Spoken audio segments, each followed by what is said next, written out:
Assalamualaikum warahmatullahi wabarakatuh. Perkenalkan, nama saya Bintan Nurulazka Fadilah dengan NIM 20755 dari Prodi Pendidikan Biologi A, FMIPA UPI 2020.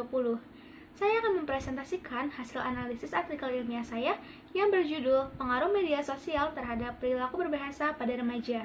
Yang pertama, saya akan membahas mengenai fenomena yang terjadi di lapangan. Perkembangan teknologi yang semakin canggih dapat mempermudah para penggunanya dalam mengakses berbagai informasi ataupun kegiatan. Salah satu perkembangan teknologi yang dimaksud adalah perkembangan media sosial.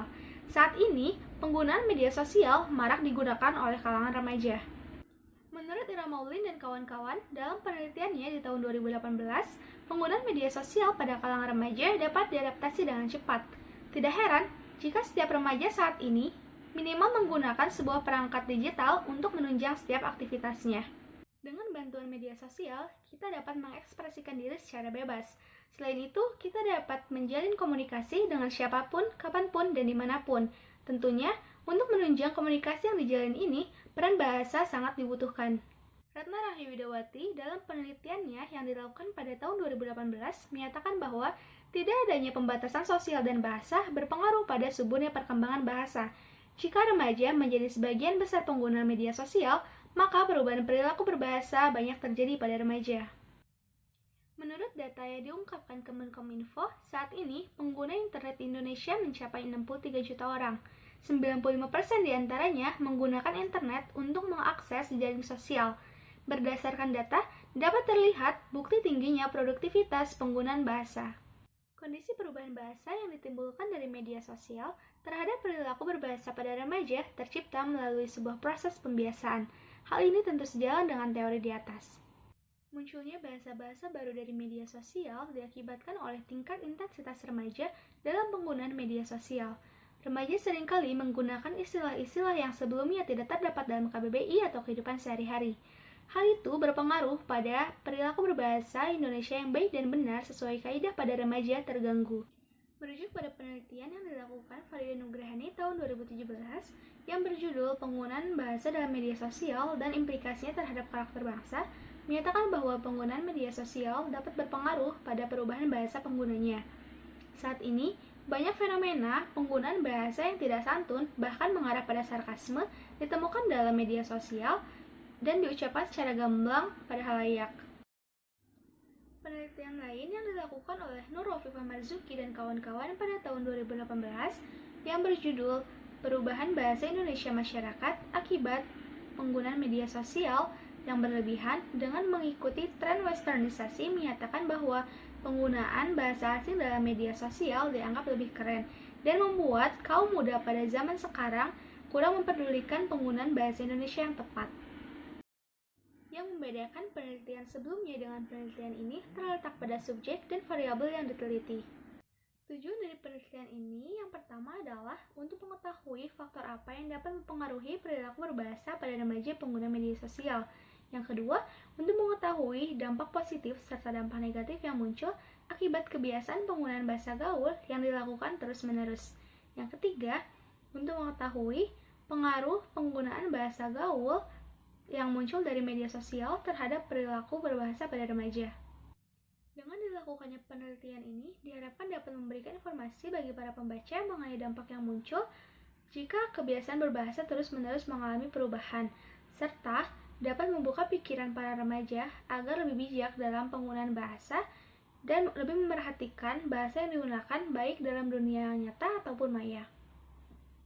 Media sosial adalah sebuah media daring yang digunakan untuk bertukar informasi. Bentuk media sosial yang paling umum digunakan oleh masyarakat seluruh dunia yaitu blog, jejaring sosial, dan wiki. Menurut Andreas Kaplan dan Michael dalam Yoga 2016, definisi media sosial adalah sebuah kelompok aplikasi berbasis internet yang berdiri di atas dasar ideologi dan teknologi Web 2.0 yang memungkinkan penciptaan dan pertukaran user-generated content. Sementara jejaring sosial adalah situs di mana setiap penggunanya dapat membuat webpage pribadi yang dapat terhubung kepada teman-teman untuk berbagi informasi dan berkomunikasi. Karoff dalam Nur Aini 2018 mengungkapkan bahwa bahasa memiliki dua definisi.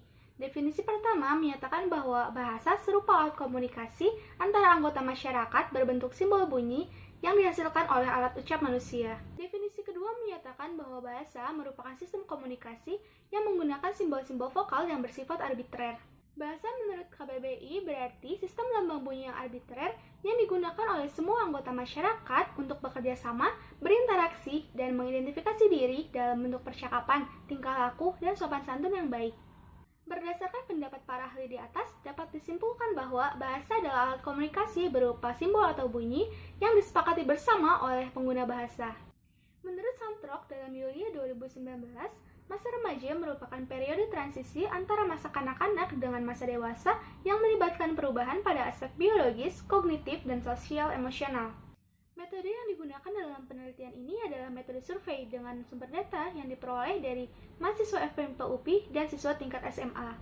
Instrumen yang digunakan dalam penelitian ini berupa media Google Form yang nantinya akan berisikan kuesioner yang harus dijawab sebagai bahan penelitian. Prosedurnya dimulai dengan menyiapkan materi kuesioner yang akan disajikan pada instrumen sebagai alat untuk mengumpulkan data. Karena penelitian ini menggunakan Google Form sebagai instrumen, maka pada saat proses pengumpulan data akan dimulai, link Google Form akan disebar kepada subjek yang telah ditetapkan. Pada tahap penyelesaian, dilakukan pengolahan data yang sudah dikumpulkan dari Google Form, kemudian menyimpulkan hasil sesuai data yang diperoleh. Selanjutnya saya akan membahas mengenai rumusan masalah pada penelitian ini. Rumusan masalah yang pertama yaitu untuk mengetahui faktor apa yang mempengaruhi perilaku berbahasa pada remaja pengguna media sosial. Berdasarkan data, dapat dilihat 29 partisipan menggunakan media sosial dengan intensitas lebih dari 5 jam. 4 partisipan menggunakan media sosial dengan intensitas 5 jam, dan 12 partisipan menggunakan media sosial dengan intensitas kurang dari 5 jam. Selain intensitas, peneliti mendapatkan data bahwa sebagian besar remaja menggunakan media sosial untuk ajang mencari hiburan, mencari informasi, dan menjadikan alat untuk berkomunikasi antar teman. Menurut Ho, Shin, dan Win, sejak media sosial diandalkan generasi muda untuk mencari berita, hiburan, informasi pemasaran, serta dukungan sosial, jaringan media tersebut dapat berpengaruh pada perilaku penggunanya. Berdasarkan data dan teori di atas, maka dapat disimpulkan bahwa data tersebut sejalan dengan teori yang ada. Intensitas pemakaian media sosial dapat mempengaruhi psikologi perkembangan remaja yang masih dalam transisi, sehingga mudah mengalami perubahan. Dalam hal ini, berupa perubahan perilaku berbahasa pada kehidupan sehari-hari. Selain intensitas pemakaian media sosial, hal yang dilihat dalam media sosial pun ikut berpengaruh pada perubahan perilaku berbahasa remaja.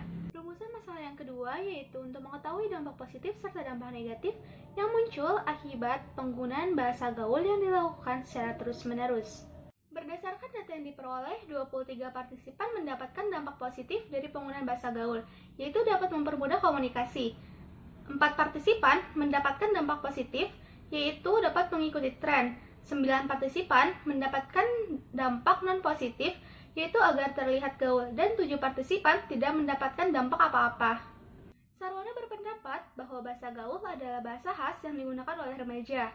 Kata-katanya diubah sedemikian rupa sehingga hanya dapat dipahami oleh kalangan mereka saja. Bahasanya terjangkau oleh media massa, padahal istilah-istilah itu dapat berkembang, berubah, dan bertambah dari waktu ke waktu. Berdasarkan data dan teori di atas, maka dapat disimpulkan bahwa data tersebut sejalan dengan teori yang ada. Semakin tinggi intensitas pemakaian media sosial, maka akan semakin banyak hal yang didapatkan, serta pengaruh yang dirasakan. Pengaruh tersebut dapat berupa pengaruh negatif ataupun pengaruh positif. Dampak positif yang ditimbulkan akibat penggunaan bahasa gaul oleh kaum remaja yaitu dapat membantu dalam berkomunikasi dan bersosialisasi sehingga memudahkan mereka dalam mencari teman. Selain itu, bahasa gaul dapat membantu mereka untuk menyesuaikan diri dengan zaman. Dalam kasus ini, penggunaan bahasa gaul tidak hanya membawa dampak positif, tetapi ada pula dampak negatif. Dampak negatif membuat remaja hanya ingin terlihat gaul oleh lingkungan sekitar agar tidak dianggap ketinggalan zaman. Dan hal ini dapat memicu munculnya fenomena masyarakat bahasa baru. Rumusan masalah yang ketiga yaitu untuk mengetahui pengaruh bahasa gaul yang muncul dari media sosial terhadap perilaku berbahasa pada remaja. Menurut data yang diperoleh dari survei dapat disimpulkan bahwa sebagian besar partisipan mengatakan penggunaan bahasa gaul dalam berkomunikasi akan lebih efektif dibandingkan penggunaan bahasa Indonesia yang baku karena akan membuat suasana menjadi canggung. Sedikit partisipan yang mengatakan jika terbiasa menggunakan bahasa gaul, maka akan sulit dikendalikan saat berkomunikasi dengan yang lebih tua. Dan jika bahasa gaul digunakan terus-menerus, penggunaan bahasa Indonesia sesuai kaidah akan terganggu. Sukijun atau Atmojo mendefinisikan perilaku sebagai suatu reaksi psikis seseorang terhadap lingkungannya. Reaksi tersebut dapat dikategorikan menjadi dua, yaitu reaksi pasif atau tanpa tindakan konkret dan reaksi aktif atau dengan tindakan konkret. Berdasarkan data dan teori di atas, dapat disimpulkan bahwa data tersebut sejalan dengan teori yang ada. Sebagian besar partisipan mengatakan bahwa penggunaan bahasa gaul dapat membantunya dalam berkomunikasi dan memudahkan untuk menyampaikan maksud yang ingin dikatakan, karena kebanyakan remaja mengetahui bahasa gaul tersebut. Namun, perilaku penggunaan bahasa gaul dapat menyebabkan remaja kurang mengetahui bahasa Indonesia yang baku, sehingga penggunaan bahasa Indonesia yang baik dan benar terganggu. Bahasa gaul adalah bahasa khas yang digunakan oleh kalangan remaja. Bahasa ini dapat memudahkan penggunanya dalam berkomunikasi. Namun, bahasa ini dapat berdampak terhadap perubahan perilaku berbahasa penggunanya jika dilakukan dalam jangka panjang. Hal yang dapat disimpulkan dari penelitian ini adalah intensitas pengguna media sosial dapat berpengaruh terhadap perkembangan psikologi remaja, perilaku berbahasa remaja, kebiasaan berbahasa remaja, dan berpotensi memunculkan masyarakat bahasa baru. Sekian presentasi yang dapat saya sampaikan. Terima kasih atas perhatiannya. Wabillahi taufiq wal hidayah. Wassalamualaikum warahmatullahi wabarakatuh.